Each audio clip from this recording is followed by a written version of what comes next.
మోకాళ్ల మరియు నడుము నొప్పులకు చిన్న ఇంజెక్షన్ ద్వారా పరిష్కారం. డాక్టర్ ప్రకాష్ గుడిపూడి, 18 సంవత్సరాల అనుభవం. సంప్రదించండి elite spine and pain management centre, Manikonda, Hyderabad. Chiranjeevi Nagarjuna fighting కి దిగితే ఎలా ఉంటుంది? ఇద్దరు మంచి ఫ్రెండ్స్, గతంలో బిజినెస్ పార్ట్నర్స్ కూడా. ఎందుకు గొడవ పడతారనుకుంటున్నారా? చిరంజీవికి నాగార్జున సవాల్ విసిరాడు. ఎలాగూ ఇప్పుడు చూద్దాం. 2025 సంక్రాంతి ఇద్దరు స్నేహితుల మధ్య చిచ్చు పెడుతోంది. చిరంజీవి కొత్త సినిమా విశ్వంభరాను సంక్రాంతికి విడుదల చేస్తున్నట్లు ఆల్రెడీ ప్రకటించారు. ఇదే సంక్రాంతికి నాగార్జున సినిమా కూడా వస్తోంది.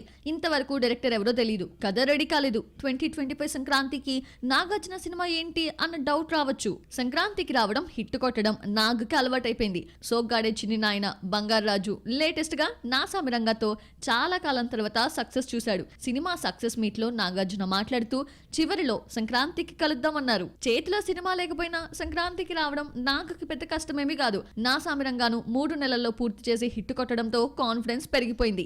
6-7 నెలల పాటు కథపై కూర్చొని మరోసారి స్పీడ్ గా సినిమా తీసేసి సంక్రాంతికి వచ్చేద్దాం, హిట్ కొట్టేద్దాం అన్న ప్లాన్ లో నాగున్నారట.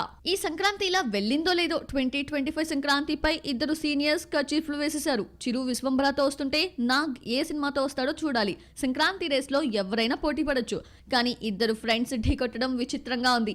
ఈ ఇద్దరు గతంలో 1987లో తలపడ్డారు. జనవరి 9న చిరంజీవి దొంగ మొగుడుతో, 14న నాగార్జున మజ్నుతో వస్తే రెండూ హిట్ అయ్యాయి.